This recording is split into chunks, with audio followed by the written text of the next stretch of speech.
Jalen Jacoby is presented by Captain Morgan.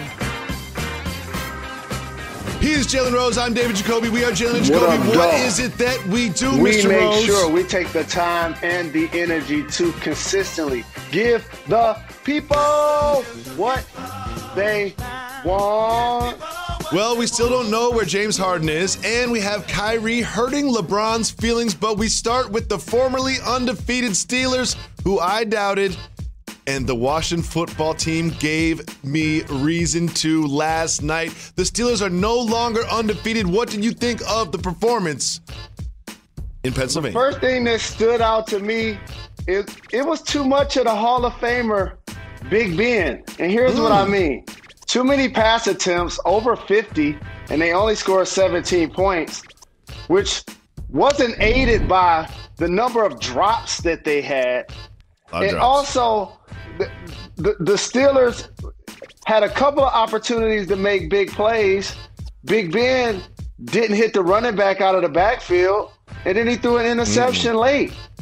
And so usually they have built their team to where it's defense first, physicality, and then the offense can kind of do what it does.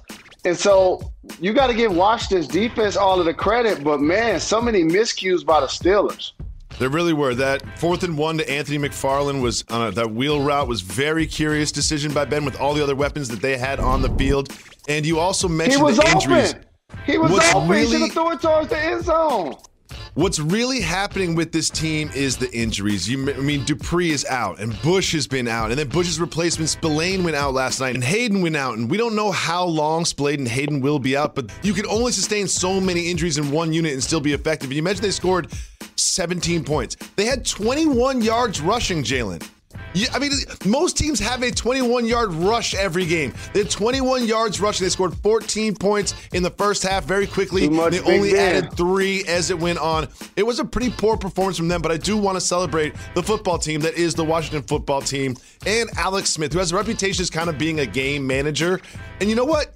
There's nothing wrong with that. Guess how many interceptions he had? 0. Guess how many turnovers he had? 0. And Cam Sims had himself a night. This one-handed catch right here sealed the deal on the evening. That was a backbreaker for the Steelers. And it was at that moment when Cam brought down that one-handed catch, you could tell that they weren't going to go to 12-0. They were going to go to 11-1, which sort of changes things in the AFC. Look at the current playoff picture in the AFC, and you can sort of see things starting to stack themselves up in a more natural place. The Chiefs and the Steelers have the same record, but I don't think anyone would ever pick the Steelers over the Chiefs in a game. The Bills won last night, and then you've got the rest of this. How do you see this shaking out? Can the Ravens get in? Can the Raiders get in? Are the Colts going to drop? Are the Dolphins going to stay there? Classic parody of the NFL where the league gets turned upside down, where teams like the Bills, who haven't won a playoff game since the early 90s, the Titans, who outplayed expectations last year, the Browns, who have a chance to win double-digit games, and even the Dolphins. All of those teams all of a sudden outplay expectations, and that's what they do a great job in NFL of scheduling, but also teams turning over their roster. But the Kansas City Chiefs are head and shoulders the best team in football. Let's not get it twisted. Yeah. I know we want to take them for granted, but they're the best team in football. It is the Chiefs and everybody else, and one of those teams that wants to challenge the Chiefs for that AFC crown in the playoffs. Had a great performance last night. And of course, I'm talking about the Buffalo Bills, who went into, I want to say San Francisco, but actually Arizona to play the 49ers. What did you see from Josh Allen and the Bills that was encouraging last night?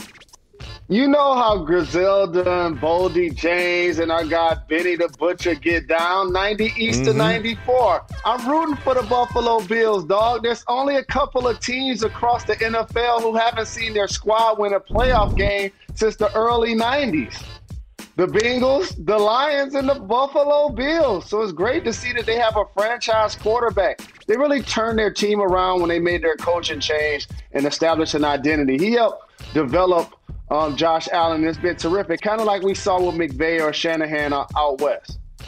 And sometimes you get the good Josh Allen, sometimes you get the bad Josh Allen. Last night we got kind of the perfect Josh Allen. I mean, he was running the ball, he was hitting everybody on the field, and he picked a certain target early that he just kept going back to, and that is the little guy Cole Beasley. Beasley had himself a night. And look, just rock the baby. Rock the baby. Cole Beasley, you just can't contain him. He knows exactly where to get in all the holes in the zones. He had 9 receptions, 130 yards. And it was just a really great performance from Josh Allen and the Bills. And as you mentioned, Sean McDermott has them clicking on both sides of the ball. What do you need? How much pride did you take, tell the truth, seeing one of your guys that should be up on your wall, Cole Beasley, catch for 130 yards and get rocked like a baby? How did you feel to see the guy for the Patriots run that punt return with his hair hanging out of his helmet? Tell me, how did you really feel when those plays happened? Jalen, those are independent events. I see no through line. I see absolutely no common thread between the performances of those two players outside of their long hair. I don't even know what you are talking about. And I'd also like to bring up that. You know what? You know what would be dope? You need to do one of those Meg Thee Stallion body yaddy yaddy yaddy videos.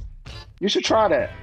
Okay, Jalen, we spent so much time preparing this program, and we've got a rundown, and we've got a whole production staff and crew, and there's all of a sudden you say, hey, Jacoby, I want you to do a body yaddy yaddy video. Like, what are you even talking about? Do you have any idea that we're on television right now? Sometimes I don't even think you know that this camera is recording you at the moment. We got to move on to something that we actually prepared to discuss in the world of sports, and that is the disappearance of James Harden. Coach Silas is in front of the media yesterday being like, I don't know where he is. I don't know when he's going to be back. I don't have the reasons. You need to talk to him about that. What do you think about the way that James has moved this early in the season, not reported to practices?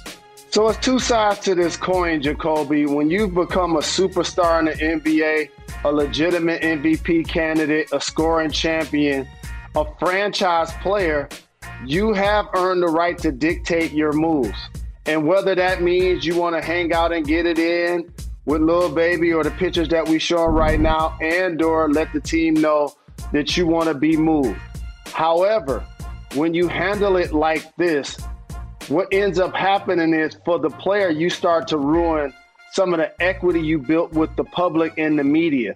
Like James Harden was one of the most blue-collar players showing up in Houston, wasn't necessarily load managing. And I knew when I had the remote control in my hand watching League Pass, whether they had Dwight Howard, Chris Paul, Russell Westbrook, he was going to have them be one of the top teams in the West. He's one of the best players in the game. So the Rockets, if and when they move him, is going to be losing one of the pillar players of the league.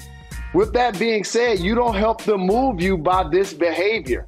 Any insubordinance only just cuts into your value, and more importantly, where I want to stress, cuts into your pockets. You know how much money he getting paid over these next couple of years, Jacoby? I need to be pocketing every dollar, every cent, every nickel, every penny of the salary that they're going to be giving him over the next couple of years. Look at those numbers. Don't give it back to the team. Don't give it back to the league. Give it to Lil Baby. Give it to your family. Donate it in strip clubs, but do not give it back to the league. That's what I don't want to see happen. See, I do feel like he is hustling backwards a bit. Well, I understand that he's enjoying himself at parties and in Los Angeles, in Atlanta with Lil Baby and all that, but you want to get traded, okay? So you want your trade value to be as high as possible. In order for the Rockets to get the biggest return they can possibly from you, you can't publicly ask to be traded. You can't behave in this way because then other teams at the negotiation table know that you sort of need to move him. If you truly want to leave, this is the wrong way to go about it. And I think the Rockets want to trade him. Because if you think about this, the Rockets, they brought in a new coach. They brought in a new GM. They brought in, actual centers in Christian Wood and Boogie Cousins. They traded Westbrook for John Wall. Like, they're not trying to renovate the house. They're trying to tear down the entire house and build up a new one. I think they're trying to move Harden, but Harden moving like this keeps them from getting the biggest return. I think he should show up to practice. He should have a heart-to-heart with the ownership in the front office, and they could come together and say, listen, if you want to move James, here's what you should do. Start the season with us, perform really well, do what you're told, and then your value will go up, and then we can move you. That's how I think that they should be moving, especially since he wants a package from the Nets. But people talk about Harden in Houston a lot. But, Jalen, people don't talk about the impact that all of this can have on that team in Brooklyn that looks a lot different this year than last year. What do you think the impact is for the Nets? Spent my entire life in locker rooms and playing sports. depending on whatever season it is. As a guy that's on TV right now wearing a baseball cap, carrying a bat with a football helmet over his head and a Jada Kiss bust. A couple of years ago, we saw this with the Los Angeles Lakers. When they acquired LeBron James, you knew at some point it had to be championship or bust. So they had a bunch of young players on their team trying to figure out if they were going to be a part of the future. And that season didn't necessarily go well overall. Then they moved Ingram. Then they ended up doing the bigger deal that brought back Anthony Davis. And so Ball and all of those guys couldn't really find their footing in Los Angeles. Josh Hart, they were still trying to figure it out on the roster. That's what the Nets are putting themselves in position to have happen right now. Karis LeVert was one of the surprises in the bubble for those that didn't know he could really ball. Spencer Dinwiddie has a dope goatee, and he's really productive in this league. Jared Allen has shown that he can be a shot blocker and a finisher around the hoop. I'm not trading those guys for James Harden, but last year, what were we saying? These guys are auditioning to see who's going to fit with Kyrie, who's going to fit with KD. When they go to training camp with a first-time coach, my former teammate Steve Nash, also Mike D'Antoni, who just joined his staff, those same scenarios are going to be taking place in the Nets locker room. Who fits with KD, Kyrie? Who's going to leave if they trade for James? And it's not going to truly allow them to maximize the potential that they have as a team. And you mentioned the sort of turmoil that happened on that Lakers team a couple of years ago, and it's got to be somewhat similar in Brooklyn. You know, they just did media day where they take all the pictures and you do all this stuff for the big screen. There's a part of like Karis LeVert and Spencer Dinwiddie when they took those pictures. They're like, y'all not even going to use these, right? Like, y'all going to trade me? You're not going to use these. Like, why would I just skip this? Like, why am I even going through all of this? And you start to build a relationship with KD and you run through the plays. And in the back of your head, you have to be thinking, am I going to be running these plays? Like, am I going to be even playing with these people? It's really interesting to see not just the impact on the Rockets and what that is, but how this affects the Nets as well. Something tells me this will not be the last time we talk about James Harden relationships with the Rockets, so we will move on. But Jalen, Kyrie Irving had something to say that hurt LeBron James' feelings, and he opened up about it. We'll play you that sound right after this. You're watching Jalen Jacoby. Stay tuned.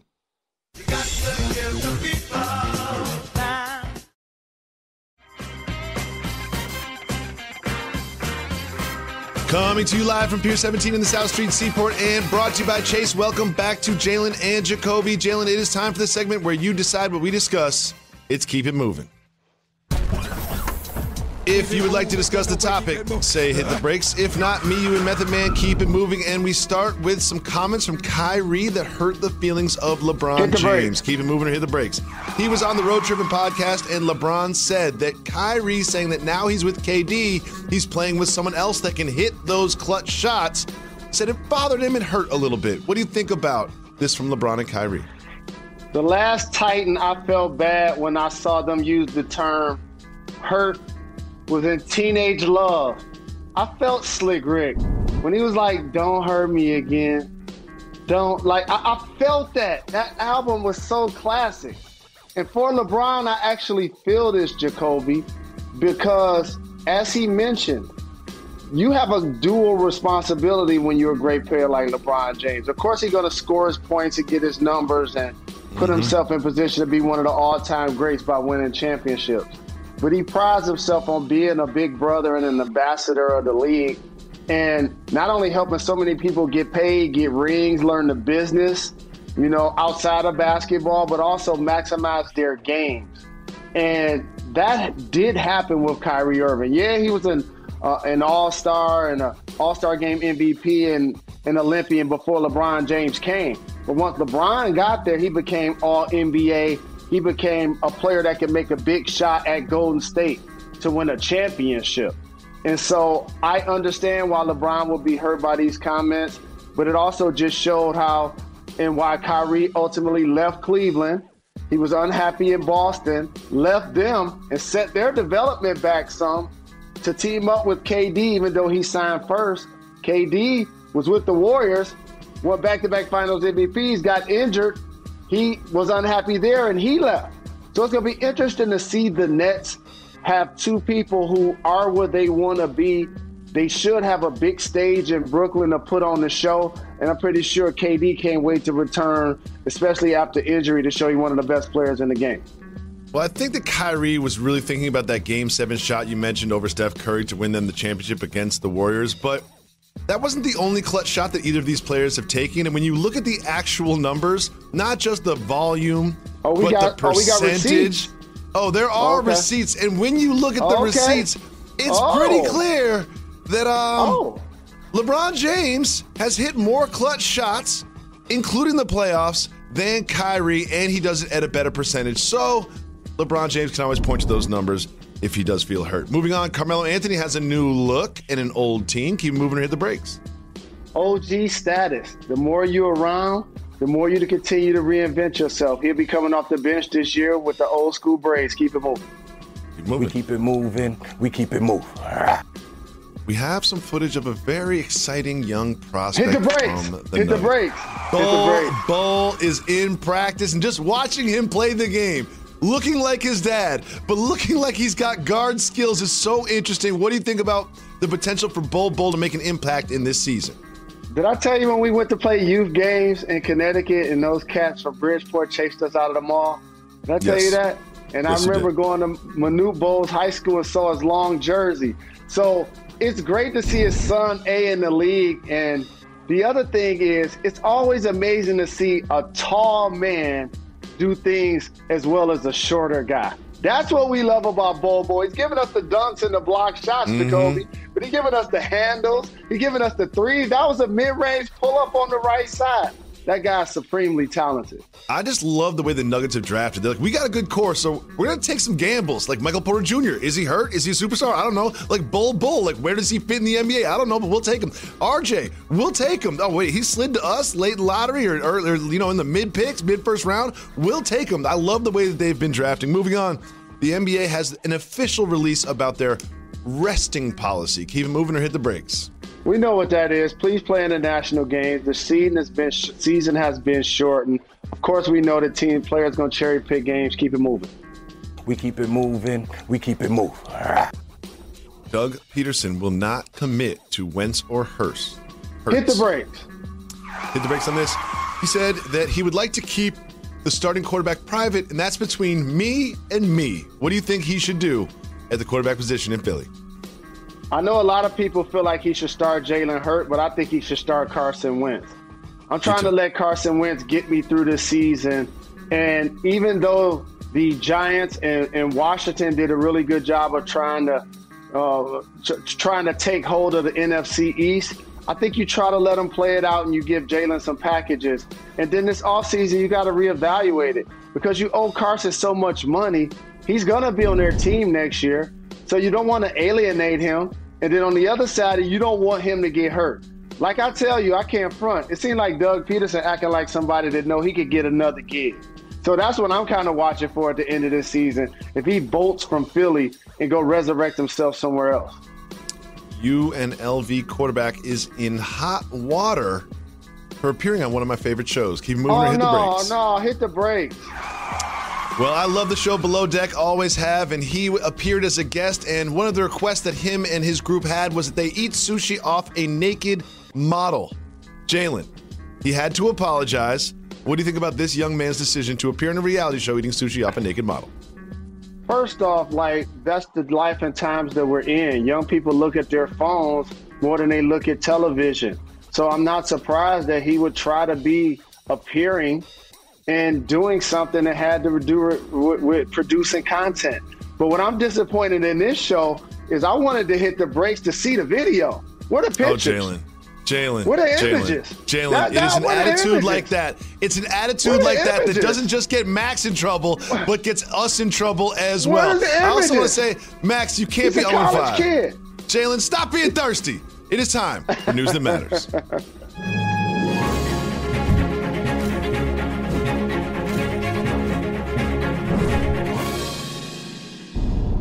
Jalen, hair is very important to you. Something you care the most about in life is your hairline and your grooming. I know you're working on something new right now to unveil. I'm wolfing until Christmas. Well, all natural flow. Perhaps you should grow this out. Let's take a look at a hairstyle called Draves that I think you should look into. Best hairstyle on TikTok, right here. Dreads and waves. I think I'm going to call them Draves. You feel me? You feel me? Dreads and waves combo. Who else can do it? Somebody tag me. Jalen, are you going to be growing Draves? Is that why you haven't had a haircut in like a month and a half, because you're growing Draves? Hey, dog, he crushing them, because usually the person that has nice braids like that don't have a whipped hairline and the waves laying down. He crushing them, dog. He's a dual threat out there. He like KD doing what Steph can do. You know what I'm saying? At 6'11", he killing them. Shout out to all of the barbers, the it's more like Bo workers, Jackson. Like he's a two-sport athlete. Hold y'all down. He's a two-sport athlete. Like he's really more like Bo Jackson than KD. Like he's got the waves and the dreads, best of both worlds, like R. Kelly and Jay-Z. When we come back, Jalen's going to take us behind the curtain, some race relations in the NBA. Not what you think it is. Stay tuned.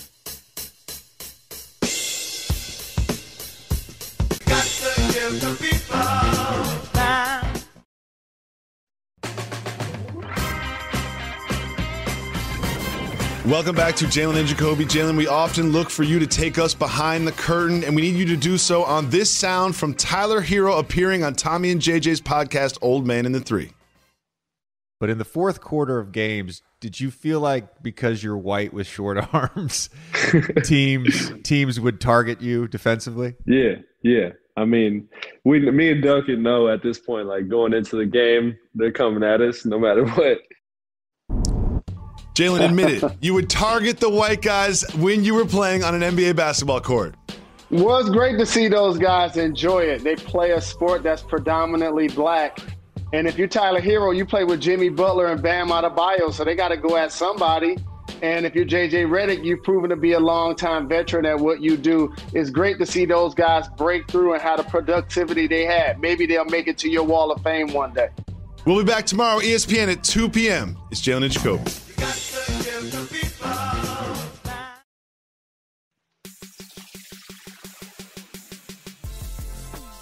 We always say we give the people what they want. Part of that is a podcast, exclusive content. And Jalen, last week I had the honor of playing golf with the Last Dance director, Jason Ayer. Had a great time. Wow. Great round. He's just a great dude to hang out with. Big shout to him in the Last Dance after show that we did during the run of that. And it was so impactful, but there were some things that sort of drudged up some old, messy feelings that project did. Some of those are from Scottie Pippen, and he said that The Last Dance was about Michael Jordan, quote, trying to uplift himself and be glorified. What do you think about Scottie's comments?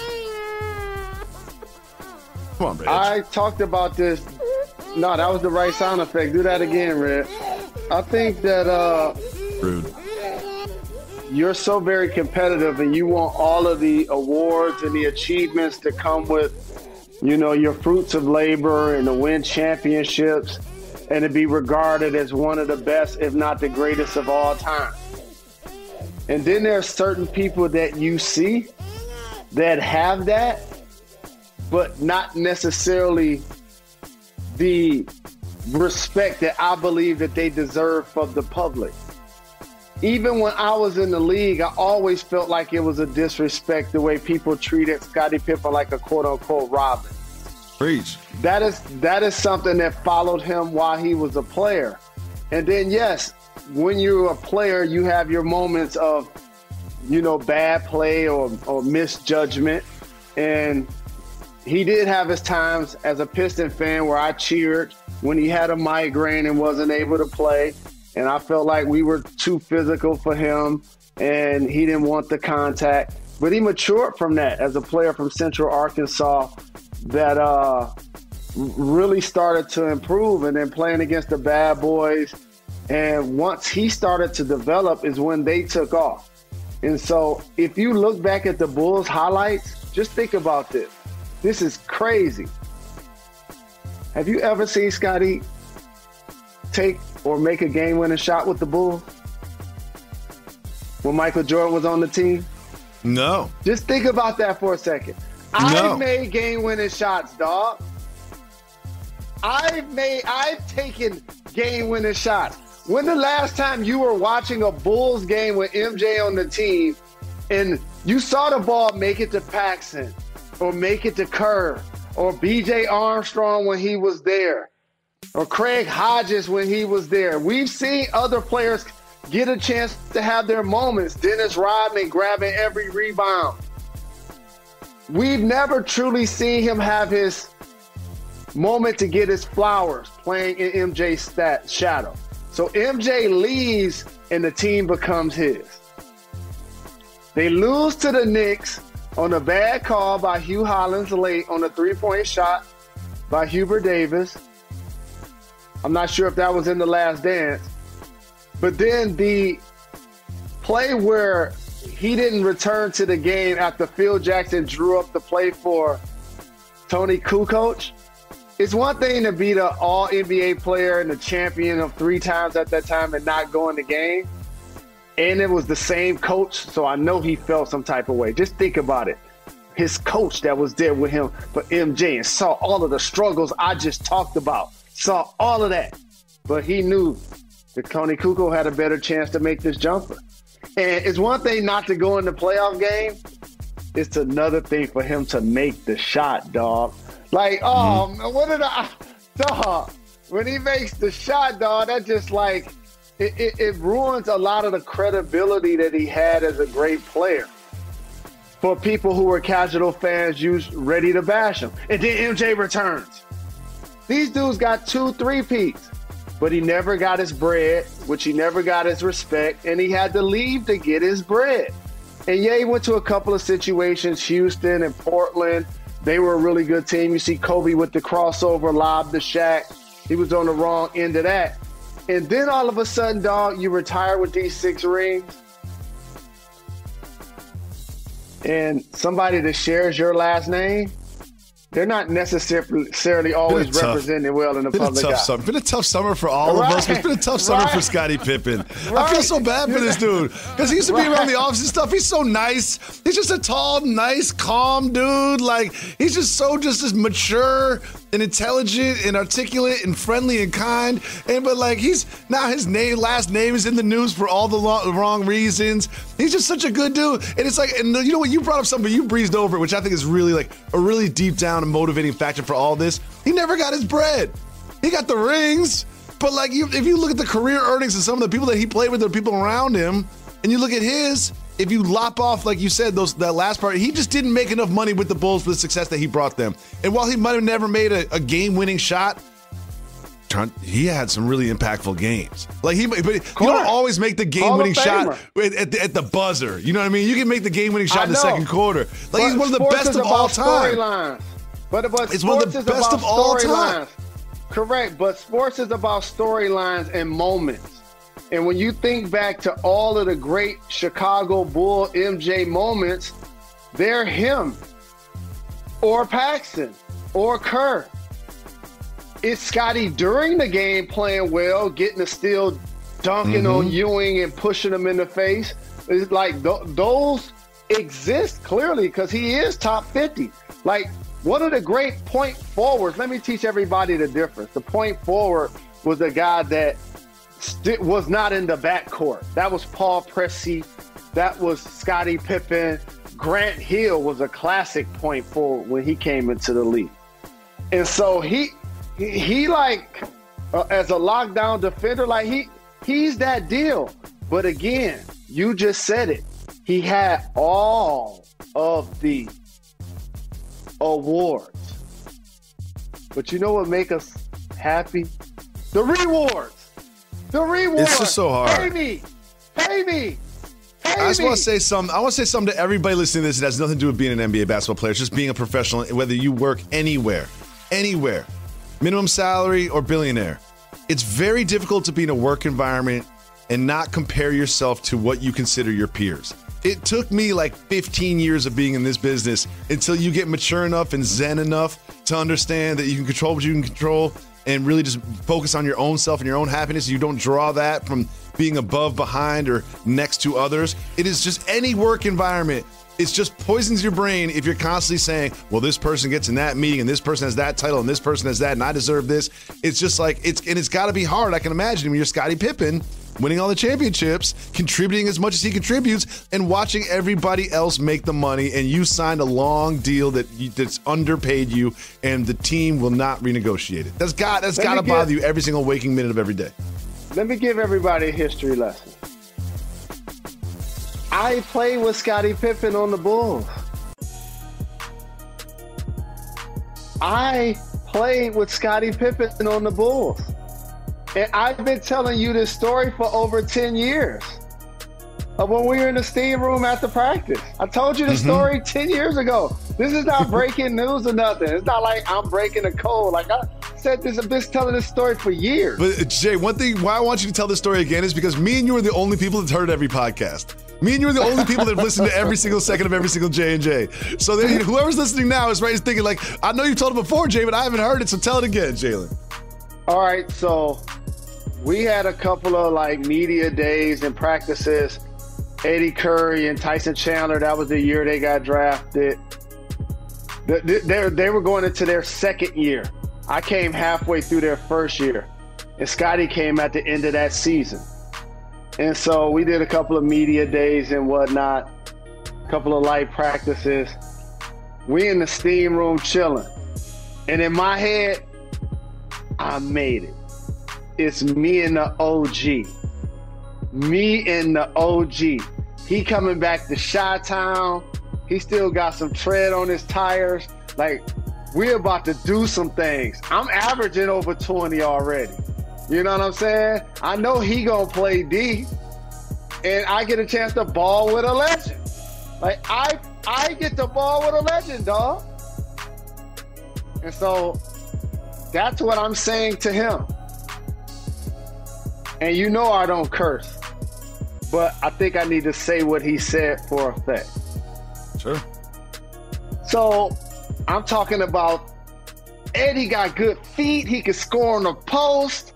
Tyson can block shots. He gonna grab boards. Man, he's like, and again, please excuse me. He was like, dog, I ain't doing shit for these MLs. They owe me.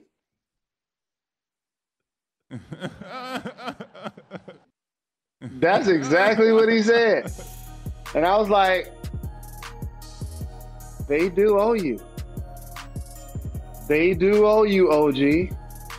And you know what I had to do as a young professional, Jacoby? Because you just touched on it.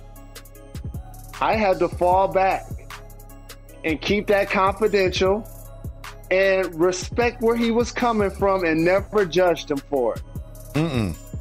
Right before the pandemic hit, you know who I was on the plane with going from Golden State to LA? Scottie Pippen. And you know, we talked about ball, we talked about everything. I love him, dog. I hate looking down at my phone and his name is trending for something he didn't do. Tough. His name is trending for something he didn't do, dog. And then the next day is like, oh, well, she was at the mall holding hands, but then the next day is like, oh, but she going back to him, going back to the house. That's what the headlines say.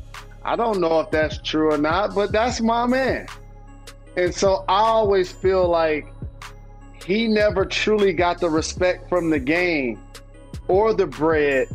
So I understand why during the Last Dance and you playing golf with Jason and he could feel slighted, I told you why it was happening.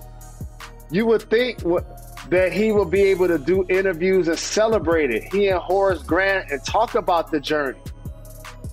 But there were things in the journey that got said while they're trying to live their lives right now as adults and parents and grandparents and professionals and all of that. We got dug back up with the story. Grant got kids in the league, nephews in the league, dog. He got kids in the league, dog. You know what I'm saying? So imagine all of them dudes just rocking Jordans and loving MJ and celebrating the Last Dance, and then all of a sudden, the chapter with your dad.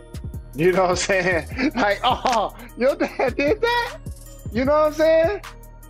Those dudes couldn't enjoy the celebration of the journey via the Last Dance because to them it was written and produced in Michael Jordan's eyes, not from the team lens. Jalen, this has been an undercovered story.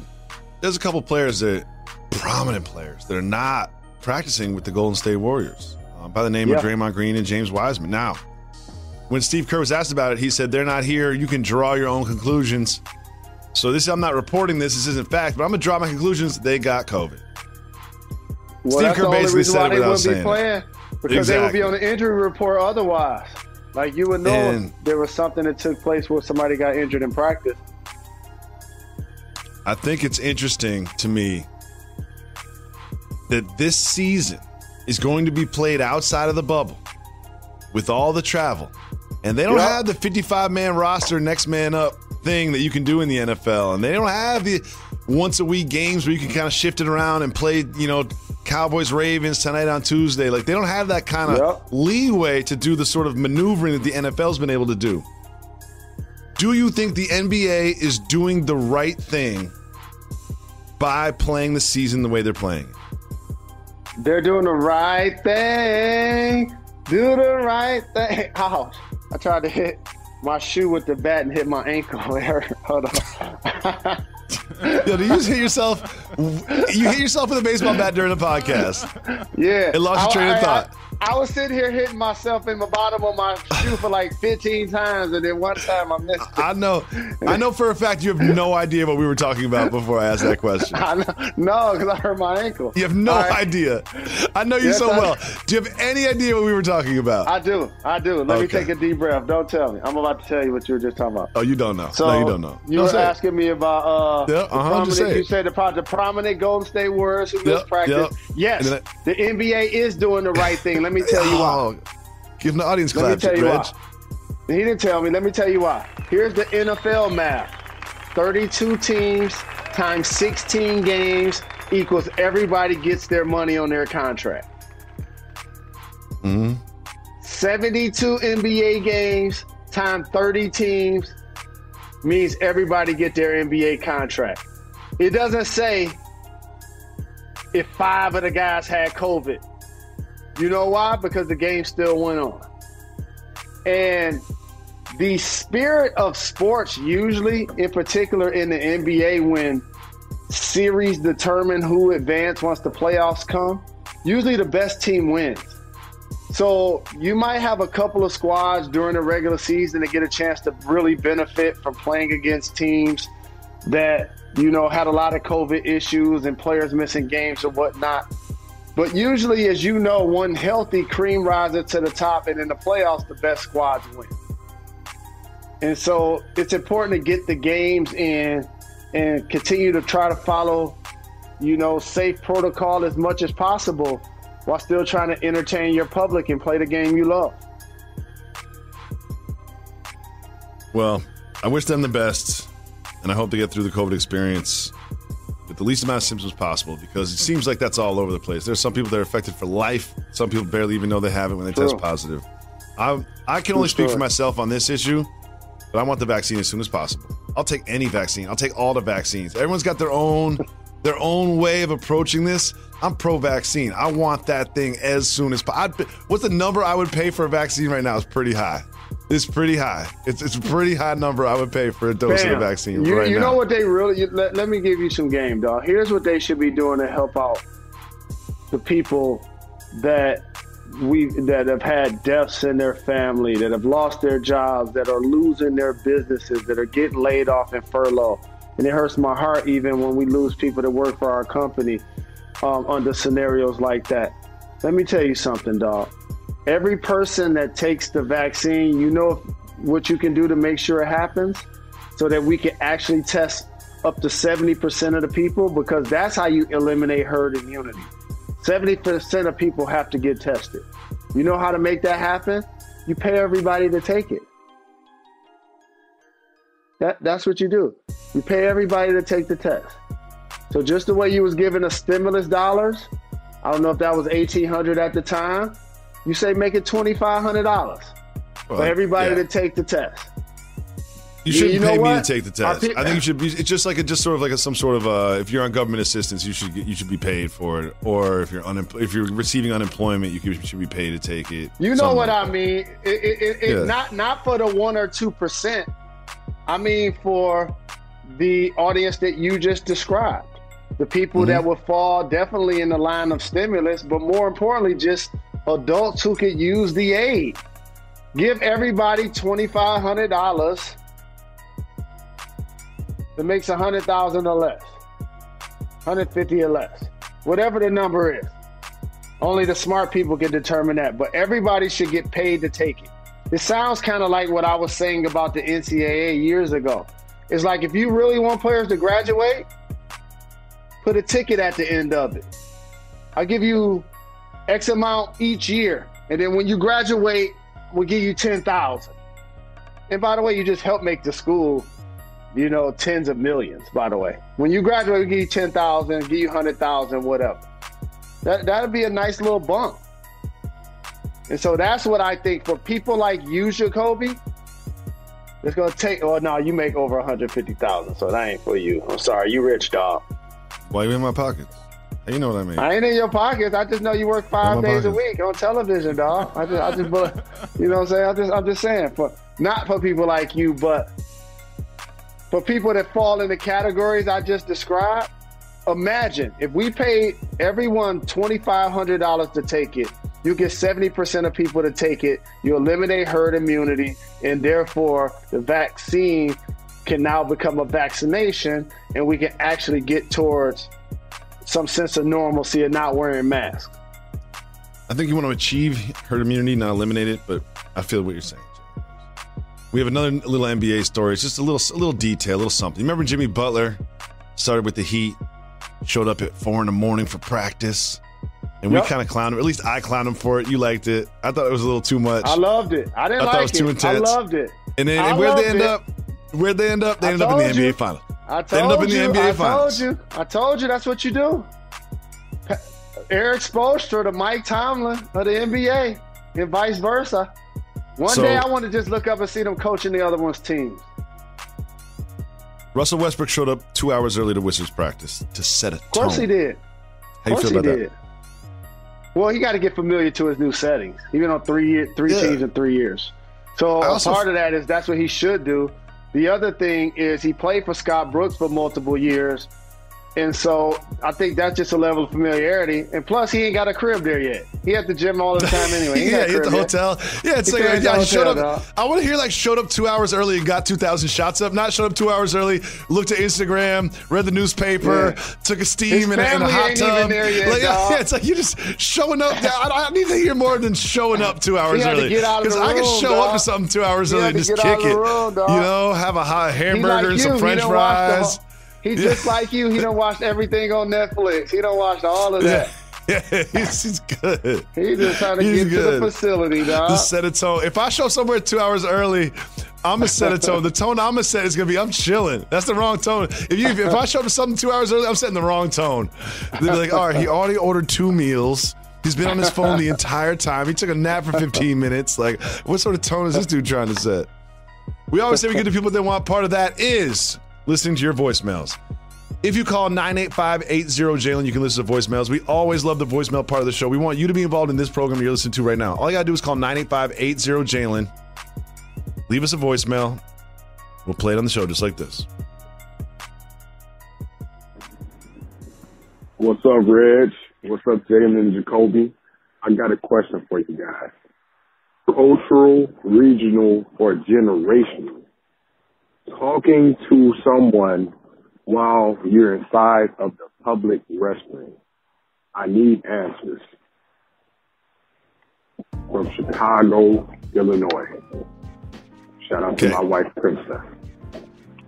Shout out to him and his wife, power couple, Chi-Town power couple. So absolutely, Chi-Town. I think he means talking to strangers. Because if me and you were in the restroom, that's where we met, strip club restroom. So if me and you are in a couple of urinals, we're going to keep our conversation going. Shout to strokers. I think he means talking to a stranger, right? Talking to a stranger. But I have another question But let's just get to his first, because I've got a really important follow-up question off of this. So, Jalen, talking to a stranger in a public restroom, cultural, regional, generational? Well, you know I got a lot of thoughts about being in public restrooms. You know, there's certain etiquette. I don't want to hear them. No one wants to. No one wants to hear. We're not getting all into that. First off, I think it's cultural. I believe that usually when we're in the bathroom as men, a lot of times I don't want to talk to anybody I didn't walk in there with, period. Yeah, I understand. Like, I just don't want to, that's just not the environment I want to be socializing in. Because if you think about all of the actions that take place while people in the bathroom, I am not trying to be giving dabs. I'm not trying to be like talking to you while you're trying to use the bathroom or vice versa. You know, just like so many different visuals that I just don't want. I'm literally tunnel vision. I'm tunnel vision in and out of the bathroom. So let me tell you something I like to cultural. do. Let me tell you something I like to do. I like to see one of my friend's sneakers underneath the stalls and then just start a conversation with them just to make it awkward. Cultural. Yeah, cultural. Just to make it awkward. I like to see, like if I see someone that wears sneakers under the stalls, I'm like, oh, what up, Jimmy? Oh, how's that going in there? You starting off or you finishing this up? What's going on? Where are we in the process? I just like to make people feel awkward that way. All I know is this, Demetrius, our producer is laughing in our ear when you said that.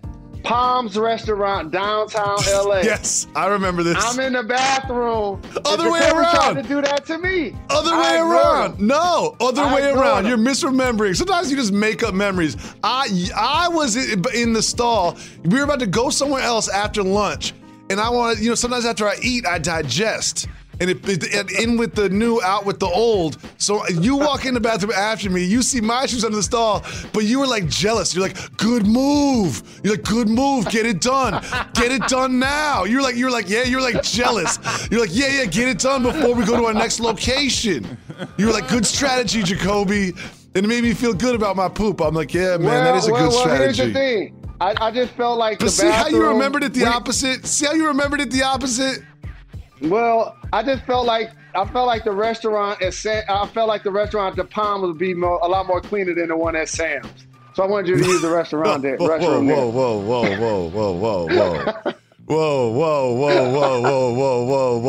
Yo, we gotta stop the show. Jalen, we'll be back tomorrow. Why is that, Mr. Rose? That's before we retired, man. We've been doing this show. You didn't even have kids then, dog. It's okay. We'll be back tomorrow. Why is that, Mr. Rose? We're not. We might done. be back. At least I don't think we ain't. At least I don't think we are. We're not done. We're not done.